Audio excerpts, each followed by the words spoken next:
"Let's get rid of this Jesus," they said, "charged with blasphemy and sentenced to dead." His voice was silent. He chose to be anti-violent, beaten to a pulp, but it didn't stop there. Shackled to a pole with all around to stare. 39 lashes only his body could bear. A crown of thorns forced on his head without care. He had a chance to be released to keep it fair, but they chose Barabbas, for they wouldn't dare. Next came the part most of us wear around our heart, a cross to be carried. This was only the start.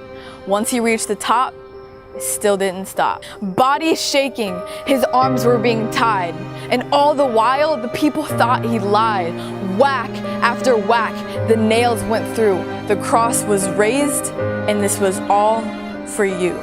Does this sound like someone you know?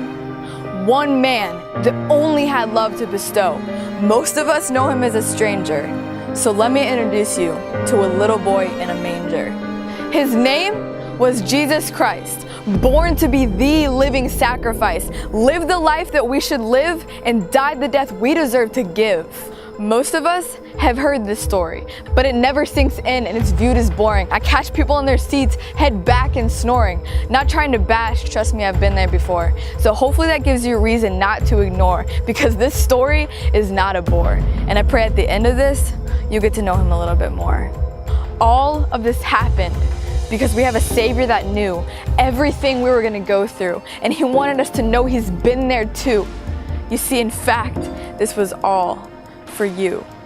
That issue that's pounding in your head, or those situations that make you wanna stay in bed, he says, "Child, I know what seems to have a hold and the situations that are starting to mold.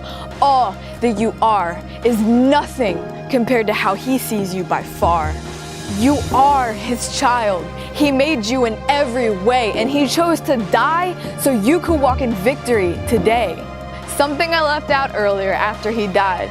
Some people went back to the tomb and saw it broke open wide, for God is alive.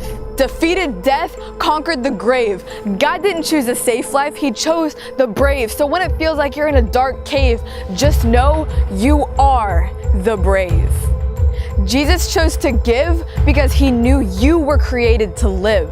And that decision is left for us to choose. You have to understand that Jesus didn't lose, and the cross symbolizes his proof. As for you, you're not a mistake. Everything you've gone through is for Jesus to take. It's easy to take Jesus' eyes and switch them to lies on how he sees us. But the truth is, Jesus isn't dead. In fact, we're all covered in red. For the enemy does not reside here anymore, for he has fled.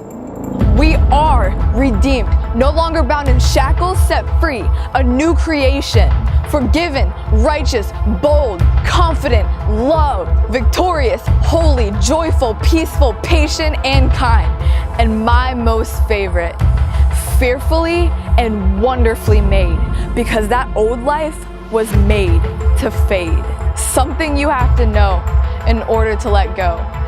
God, he loves you. Every single part of you. He knew before you were even you that when you were created, you were made perfect, and that can't be debated.